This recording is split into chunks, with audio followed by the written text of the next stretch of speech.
On a quiet night in Crest Hill, a black man in a luxury car is maliciously pulled over by a seasoned officer. Frustrated about a black leader he has never met, the officer redirects his anger at the driver, quickly turning a routine check into a blatant attempt to frame him. When the driver is about to be handcuffed, the rookie officer in the passenger seat is forced to make a choice: stay silent or expose the truth. They don't know that the driver is the very boss they had just mentioned. And what follows will be exactly what they deserve for the choice they made. The patrol car rolled down the dimly lit streets of Crest Hill, its headlights cutting through the fog that had begun to settle over the quiet neighborhoods. Officer Travis Boone, a grizzled veteran of the force with nearly 30 years under his belt, gripped the steering wheel with white-knuckled intensity. His jaw clenched, his lips curled into a sneer as he spat out his frustration. "Can you fucking believe this, Ryan?" he growled, his voice dripping with barely contained rage. "They went and put a goddamn outsider in charge of us. A fucking politician in a badge. And guess what? He ain't even one of us." Seated in the passenger seat, Officer Ryan Lewis, a fresh-faced rookie barely a year into the job, shifted uncomfortably. He already knew where this conversation was going. It had been all anyone in the department had been talking about since the announcement. A new chief of police had been appointed, Jeremiah Cole, a name that had sent shockwaves through the ranks. Not because he was inexperienced. Not because he was unqualified. No, it was because he was black. Ryan cleared his throat, unsure how to respond. I heard he's got a solid record. Served in."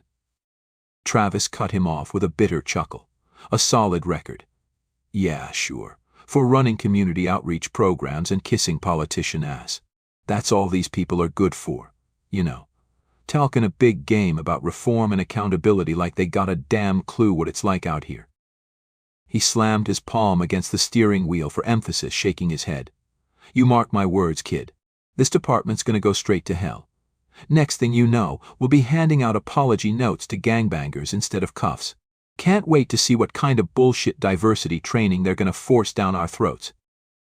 Ryan swallowed hard, forcing himself to look out the window, watching as the streetlights flickered past. He didn't like the way Boone talked, had never liked it, but he also wasn't stupid. He was still new. He needed to keep his head down, play along, not rock the boat. Boone was respected, feared even. Crossing him wasn't an option.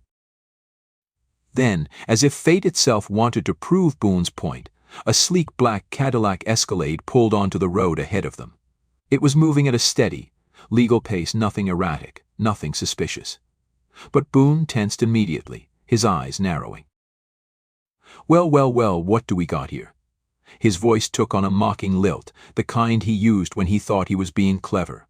"Look at that ride. Brand new, top of the line. And would you look at that who's behind the wheel? Big surprise, huh?" Ryan hesitated before following Boone's gaze. Behind the wheel was a black man in his 40s, sharp suit, clean-shaven, an air of authority about him. He exuded the kind of confidence that came from knowing exactly who you were. "A brother driven a car like that in this part of town?" Boone scoffed. "See, mon, kid, you know the drill. You really think he got that legit? Bet my damn pension he's either slinging dope or scamming white folks out of their money." Ryan felt his stomach tighten. "We don't have a reason to stop him, Boone. He hasn't." Boone's smirk widened. "Oh, we'll find one." Before Ryan could protest further, Boone flicked on the flashing red and blue lights, signaling the driver to pull over. The Escalade's brake lights glowed bright in the darkness before it smoothly rolled to a stop by the curb. Ryan exhaled slowly, his pulse quickening. Something about this felt off. He could feel it in his gut. But he didn't move. Didn't speak. Boone, on the other hand, was already unbuckling his seatbelt, grinning like a predator that had just caught sight of its prey. "Time to see what our friend here is really up to." With that, he threw the door open and stepped out onto the street. The cool night air hit Travis Boone's face as he stepped out of the patrol car, rolling his shoulders like a boxer loosening up before a fight. His boots crunched against the pavement as he swaggered toward the black Escalade, his smirk widening with each step. This was his favorite part, reminding people like this that they didn't belong. Ryan Lewis followed a step behind, heart pounding in his chest. He told himself to stay calm, to just watch and listen. Don't get involved. Don't make it worse. The driver's window rolled down smoothly. Jeremiah Cole sat behind the wheel, posture relaxed but eyes sharp, studying the two officers as if he already knew exactly how this was going to play out. Boone leaned in, placing both hands on the edge of the window like he was staking a claim. "Even in, sir." Boone dragged out the last word, letting it drip with condescension. "License and registration." Cole moved slowly, deliberately, reaching into the glove compartment. His hands never disappeared from sight. He knew the rules. He knew the risks. He pulled out his wallet, handed over his documents without a word. Boone snatched them, barely glancing at the details before flicking his eyes back to Cole. "Fancy car you got here. What brings you to this side of town?" Cole met his gaze without flinching. "I live here." Boone chuckled under his breath, shaking his head. "Sure you do. And what is it you do for a living, Mr. Cole?" "I work in law enforcement." Ryan blinked. That was unexpected. But Boone didn't even react, just made a low, amused noise in his throat. "That right. What, you a security guard or something?" "Something like that." Boone's jaw twitched. He didn't like that answer. He wanted submission, compliance, fear. But this guy, he wasn't afraid. Boone straightened up, flipping through the paperwork with exaggerated boredom. "Thing is, I don't see a car like this every day, especially not with a driver like you. Makes me wonder if there's anything in here you shouldn't have." Cole exhaled slowly, like a man who had been through this routine too many times to count. "You don't have probable cause to search my vehicle, officer." Boone's grin stretched wider. There it was. That defiance. That arrogance. "See, that's where you're wrong. I got a real good reason to check this car." He let the moment drag, then leaned in, voice dropping low. "You're driven it." Ryan tensed beside him. "Jesus Christ, Boone." Cole didn't react, didn't even blink. "Am I being detained?" Boone tilted his head, pretending to consider. Then, without warning, he reached for the door handle and yanked the door open. "Step out of the vehicle." Ryan's stomach dropped. This was bad. Cole's jaw tightened, but he moved carefully, unbuckling his seatbelt and stepping onto the pavement. His suit was crisp, his shoes polished, his movements measured. Every choice deliberate. Every action designed to avoid giving Boone an excuse. Boone circled him like a vulture, eyes scanning up and down, looking for something, anything to latch onto. Hands on the hood. Cole hesitated, just for a second. But Boone saw it. And he pounced. "Got something to hide, Mr. Cole?" "No," Cole said evenly. "I just don't appreciate being harassed for no reason." Boone chuckled. "Harassed? Oh, see, I'm just doing my job, protecting the fine people of Crest Hill from suspicious activity." "Suspicious activity like driving home?" Boone's grin faltered. His fingers twitched toward his belt. Ryan saw the shift, felt the energy in the air tighten, electric and dangerous. "That's funny," Boone muttered, voice quieter now, darker. "You think you're real smart, don't you?" Cole didn't answer. Boone nodded like he'd just made a decision. "All right then. Let's see how smart you feel when we find what you're hidden." And before Ryan could stop him, Boone reached into his pocket, pulled out a small plastic bag of white powder, and with practiced ease, let it slip under the driver's seat. Ryan saw it. He saw it.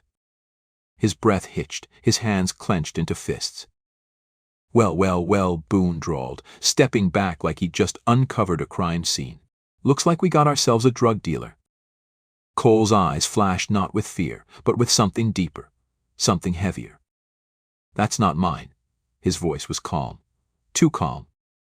"Oh, sure. That's what they all say, ain't it, Ryan?" Boone elbowed the younger cop, laughing like this was some kind of inside joke. Ryan's pulse pounded in his ears. His throat felt tight. He looked at Boone, at Cole, at the bag under the seat. This wasn't just a traffic stop anymore. This was a frame job. And he was standing right in the middle of it. Cole turned to him then. Just a slight shift of his gaze. "Officer Lewis." Ryan's breath caught. "You saw what happened." His mouth went dry. His heart hammered. And Boone's voice came low, dangerous, dripping with warning. Watch yourself, kid. The world seemed to shrink, the moment stretching out like a knife's edge. Ryan had a choice. Speak up or stay silent. And either way, everything was about to change. Ryan Lewis's heart pounded against his ribs, his pulse roaring in his ears as the night around him seemed to close in, suffocating. The street lights overhead buzzed faintly, their yellow glow flickering against the pavement, but all he could see was the plastic bag sitting under the driver's seat. He had seen Boone plant it. There was no doubt, no question. And now Jeremiah Cole, his hand still resting calmly on the hood of his car, was looking at him, waiting, his gaze sharp and steady. Officer Lewis, Cole repeated, voice even, measured, as if testing the weight of each word before releasing it into the heavy night air. You saw what happened. Ryan's breath hitched. His throat felt like it was closing. Watch yourself, kid, Boone murmured beside him, his voice a low, venomous warning. His hand hovered near his belt, just above his holster, fingers twitching with barely concealed aggression. His meaning was clear. Don't fucking do this. Don't open your mouth. Ryan swallowed hard, his stomach twisting itself into knots. This was it. The moment that decided everything. Sir, Cole said, directing his attention back to Boone now, his voice cool, unwavering. I am not in possession of anything illegal. You just planted that evidence. Boone let out a sharp, mocking laugh, shaking his head like he'd just heard the dumbest shit in the world. Oh, that's rich. You hear this guy, Ryan? Another one of these innocent victims. Poor guy just happened to have a bag of coke sitting under his seat. What are the odds? Cole didn't take the bait. His eyes flicked to Ryan again. He could see the war raging inside the younger officer, the way his hands trembled at his sides, the way his jaw clenched so tight it looked like it might snap. Officer Lewis, Cole said, slower this time, pressing into the silence, are you going to let this happen? Ryan felt like he couldn't breathe. His fingers curled into fists, nails digging into his palms. His father's voice, a man who had served on the force for 25 years, with nothing but pride in his duty, echoed inside his skull. A good cop protects and serves, Ryan, all people, no matter what. You don't turn a blind eye. Not ever. But Boone was right there, watching him, reading him, waiting for him to fold. Clock's ticking, kid, Boone muttered under his breath, then turned back to Cole with a smirk. All right, Mr. Big Shot. Enough games. Hands behind your back. He reached for his cuffs. And Ryan snapped. No. The word cut through the night like a gunshot. Boone froze mid-motion. Slowly he turned his head toward Ryan, disbelief flashing in his eyes before it hardened into something colder, sharper. What the fuck did you just say? Ryan took a step forward, pulse hammering in his ears, but his voice was steadier now. I said no. We're not doing this. Boone's expression twisted into something dark, something ugly, something Ryan had never really seen before, not aimed at him. You better think real hard about what you're saying right now, Lewis. Ryan shook his head, forcing himself to hold Boone's gaze. I don't need to think. I saw you plant that bag. I know exactly what you're doing. Boone's face darkened, his mask of authority slipping, revealing something mean and unfiltered beneath. And what? You gonna report me? Testify against your own partner? Against the guy who showed you the ropes? The guy who had your back? He took a step closer, voice dropping to a dangerous whisper. You really think this department's gonna take your word over mine?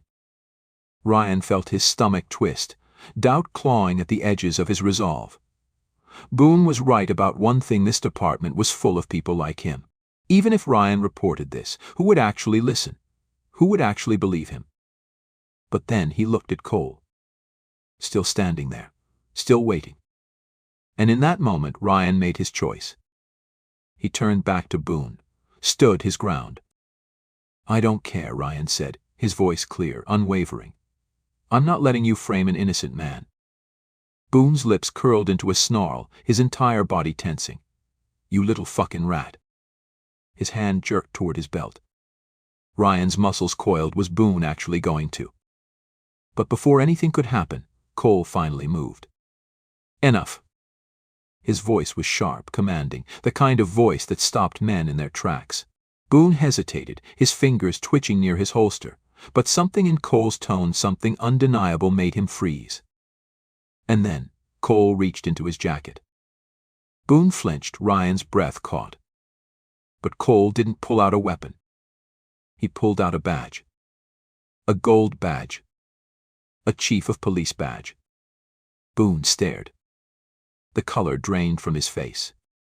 You have got to be fucking kidding me.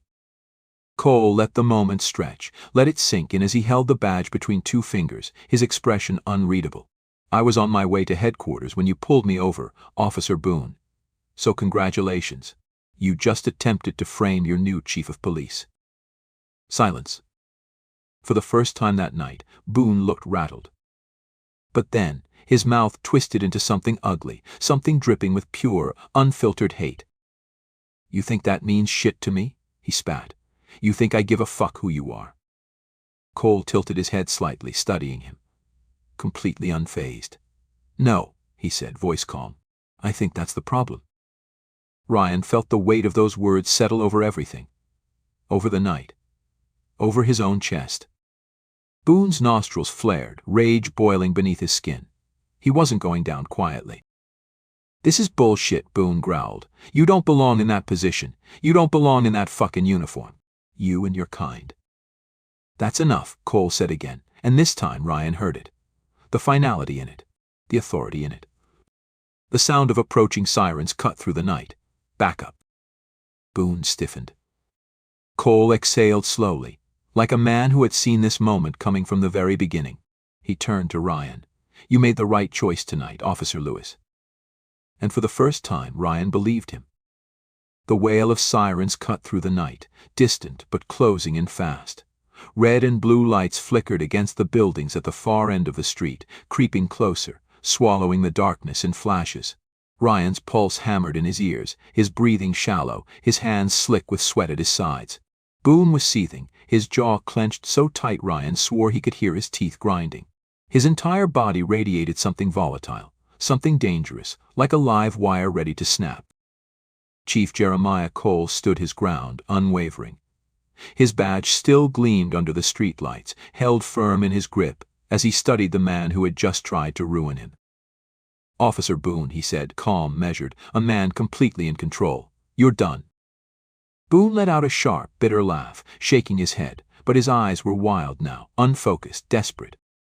Oh yeah, he spat, taking a step forward, his fists tightening at his sides. You think you can just walk in here, flash a badge, and what? Make me disappear? You don't fucking belong here. You never did. Cole exhaled slowly, watching him with a kind of detached certainty, like a man who had seen this before, lived this before, survived this before. You still don't get it, do you? Cole said, tilting his head slightly. This isn't your department anymore. It never was. And tonight, you finally proved why. Boone's face darkened, his lips curling in disgust. He turned toward Ryan, his expression twisting into something sharp, predatory. And you, he hissed. You little rat. You really think this is going to end well for you? You think standing with him is going to save your ass when the rest of the department turns on you? Ryan's mouth was dry, his heart slamming against his ribs, but he didn't back down. Not this time. He forced himself to hold Boone's gaze, to stand in the choice he had made. I don't care, he said, and he meant it. Boone stared at him for a long second, something shifting behind his eyes, something Ryan might have mistaken for genuine betrayal. If he didn't already know, Boone was incapable of feeling anything but rage. Then, Boone moved. His hand snapped toward his belt, fingers curling around his baton. For a split second, Ryan thought he was reaching for his gun, and his stomach dropped. Boone was actually going to. Don't. Cole's voice cracked through the night like a gunshot, firm, absolute. His own hand hovered near his holster, not drawn but ready. Boone hesitated, his breath ragged, his chest rising and falling in erratic bursts. He knew he was cornered. He knew it was over. But he wasn't going down without a fight. The first squad car skidded to a stop beside them, doors flinging open. Officers spilled onto the scene, hands hovering over weapons, confusion written across their faces as they took in the sight. Their new chief of police, standing beside a rookie officer, both squaring off against one of their own. Sergeant David Hayes, one of the senior officers in the precinct, stepped forward. What the hell is going on here? Cole turned, voice steady, but leaving no room for argument. Officer Boone attempted an unlawful stop, planted false evidence, and tried to frame me for possession. Officer Lewis witnessed the entire thing. A heavy silence settled over the street, thick with tension. Some of the officers exchanged uneasy glances, shifting on their feet. Boone scoffed, shaking his head. "That's bullshit," he barked, voice ragged, desperate. "He's making that up." His eyes darted to Ryan, wild, pleading, threatening. "Tell them, Lewis. Tell them he's lying." Ryan inhaled sharply, feeling the weight of every single pair of eyes on him. And then, with a steadying breath, he turned to Sergeant Hayes. "It's true." The words felt like a gun going off. Boone snapped. "You fucking little bastard." He lunged, fury twisting his features, but before he could reach Ryan, two officers grabbed him, yanking his arms behind his back. He thrashed, snarling like a caged animal. "Get off me. I swear to God." "Officer Boone," Cole cut in, stepping closer, voice unshakable. "You're under arrest." Boone went still. It was a strange thing, watching a man realize he had lost. The fight drained from his body in a single, violent shudder, his breath coming in heavy, uneven bursts. His career, his power, his entire goddamn world gone. And yet, even as the cuffs clicked around his wrists, he still wouldn't shut up. "This is a fucking joke," Boone spat, voice raw with rage. "This department was built by men like me. You think you can change that? You think you can walk in here and turn this into some woke, liberal fucking circus? You'll never be one of us. Never." Cole didn't even blink. "That's the point." The officers dragged Boone toward the squad car, his curses fading into the background noise of radio chatter and murmured voices. Ryan stood frozen, his entire body still buzzing with adrenaline, his mind struggling to catch up with what had just happened. Cole turned to him. "Are you all right?" Ryan swallowed hard, forcing himself to breathe. "Yeah," he muttered, but his voice came out hoarse, shaky. "Yeah, I think so." Cole studied him for a moment, then nodded. "You did the right thing tonight, Lewis." Ryan exhaled slowly, letting the words sink in, letting them mean something. And for the first time in his life, he felt like a real cop. The door of the squad car slammed shut, swallowing Boone's snarling protests into the steel and glass. His voice was muffled now, but Ryan could still make out the rage spilling from his mouth, his body thrashing against the seatbelt like a rabid animal. It didn't matter. He could yell all he wanted. It was over. The night felt strangely still now, as if the weight of what had just happened had pressed the city into silence. Officers stood in clusters, murmuring among themselves, their faces unreadable in the shifting glow of red and blue lights. Some looked at Ryan like he had just committed career suicide. Others, like they weren't sure whether to admire him or pity him. But none of them stepped forward. None of them said a damn word. Cole, standing just a few feet away, let out a slow, steady breath, like a man who had been waiting for this moment far longer than just tonight. He rolled his shoulders, adjusted his tie. Then, without looking at anyone else, he turned to Ryan. "Walk with me." Ryan hesitated only a second before falling into step beside him. The murmurs behind them faded as they moved, boots crunching against the asphalt, past the squad cars, past the flashing lights, until they reached the curbside where Cole's escalate still sat, undisturbed except for the bullshit Boone had planted beneath the seat. Ryan stared at it for a long moment, the image of that tiny plastic bag still burned into his brain. "You ever think about why men like Boone feel so damn comfortable doing what they do?" Cole asked suddenly, his voice calm even. Ryan turned, frowning. "Because they think they'll get away with it." Cole gave a small, humorless chuckle, nodding once. "And why do you think that is?" Ryan exhaled through his nose. He already knew the answer, even if he hated saying it out loud. Because most of the time they do. Cole studied him for a moment, then nodded again, as if confirming something to himself. "You spoke up tonight. That took guts." Ryan shifted uncomfortably, crossing his arms. "Doesn't feel like it's going to mean much when the rest of the department turns their backs on me." "They might," Cole admitted. But let me ask you something. If you'd stayed quiet, if you'd let Boone get away with this, could you live with yourself? Ryan clenched his jaw, his stomach twisting at the thought. No, he couldn't. Cole must have seen the answer in his face, because he let out a small breath, shaking his head. Then it meant something. A heavy silence settled between them, thick with unspoken weight. Then, finally, Cole gestured toward the Escalade. Let's finish this. Ryan nodded, moving with him as Cole pulled open the driver's side door. The bag of powder was still there, sitting beneath the seat where Boone had so effortlessly placed it. Without hesitation, Cole reached down, plucked it between two fingers, and turned back toward the officers standing near the squad cars. Sergeant Hayes. The senior officer stiffened at the call, stepping forward, his expression carefully neutral. Chief. Cole held up the bag. You see this? Hayes's throat bobbed as he swallowed. He glanced at Ryan, then back to Cole, before nodding. Yes, sir. Good, Cole said evenly. Because in the morning you're going to log it into evidence. And then you're going to write a full report on what happened here tonight. No omissions. No bullshit. Understood. Hayes hesitated just a second too long. Then, finally, he gave a slow nod. Understood. Cole studied him for a long moment, then handed him the bag before turning back to Ryan. Go home, Officer Lewis. Get some sleep. Tomorrow's going to be a long day. Ryan knew what that meant. There were going to be consequences for this. For Boone. For him. For the entire goddamn department. And he wasn't ready for any of it. But he nodded anyway. Yes, sir. The fallout came fast.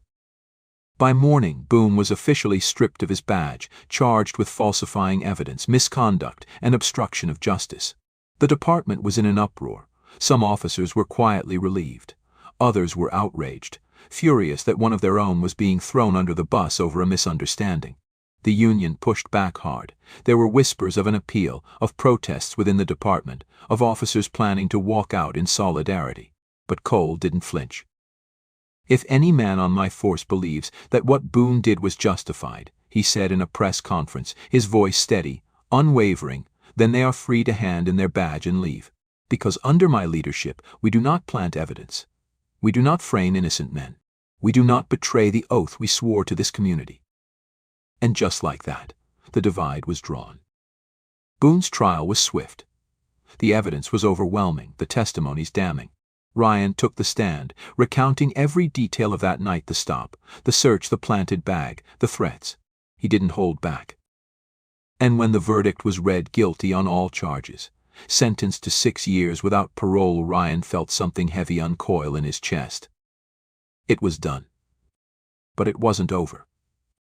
Because now came the hardest part, rebuilding what Boone and men like him had broken. 1 year later, Ryan adjusted the cuffs of his uniform, exhaling slowly as he stepped into the Crest Hill Police Academy auditorium. Rows of cadets sat before him, their eyes bright, uniforms crisp, badges still fresh and untouched by the weight of the job. Cole stood beside him, arms crossed, his presence still carrying the same quiet authority Ryan had come to respect over the past year. A year of change. A year of accountability. A year of tearing apart the rot inside the department and trying to build something better. Ryan swallowed once, then stepped up to the podium. When I joined this department, I thought being a cop was about loyalty, he started, his voice clear, steady. Loyalty to your partner. Loyalty to the guys in your squad. Loyalty to the badge. But I was wrong. A beat of silence. Loyalty means nothing if it isn't to the right things. To the truth. To justice. To the people we swore to protect. His eyes swept across the room, settling on the young men and women who would soon walk into the same fire he had. 1 year ago I had a choice, he continued. To stay silent or to stand up. And that choice cost me. It cost me friendships, it cost me trust, and for a while it damn near cost me my career. He exhaled, the memories sharp but no longer suffocating. But it was worth it. And if you ever find yourselves at that same crossroads, wondering whether doing the right thing is worth the risk, let me tell you this. His grip on the podium tightened. It always is. The room was silent. Then, one by one, the cadets rose to their feet. Cole placed a hand on Ryan's shoulder. "You did good, Officer Lewis." Ryan let out a breath, nodding once. For the first time, he believed it. Join us to share meaningful stories by hitting the like and subscribe buttons. Don't forget to turn on the notification bell to start your day with profound lessons and heartfelt empathy.